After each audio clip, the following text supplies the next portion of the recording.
C'était en avril dernier. Quelques semaines après son arrivée à Matignon, Manuel Valls présentait aux députés le pacte de stabilité, le texte symbolique du tournant social-démocrate du quinquennat. Et les résultats avaient été très difficiles pour l'exécutif. 41 députés socialistes s'étaient abstenus. 3 élus du groupe socialiste avaient même voté contre.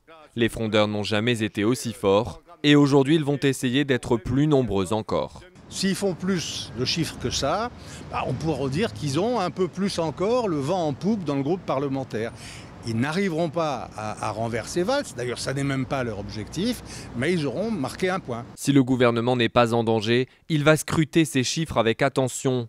Difficile de renouer avec la faible abstention du premier vote de confiance où seules 11 voix manquaient. Peut-être au moins limiter la casse, comme début juillet, où 33 frondeurs s'étaient abstenus. Je crois que le cap qu'il faut avoir en tête, c'est celui de la trentaine, effectivement, qui est un assez bon baromètre. Si on est autour de la trentaine, voire au-delà, ce ne sera pas un très bon résultat pour Manuel Valls. Si en revanche on est en deçà de la trentaine, voire bien en deçà, là pour le coup on pourra dire que le Premier ministre a gagné son pari. Mais même dans ce cas, le problème des frondeurs ne sera pas encore réglé pour Manuel Valls.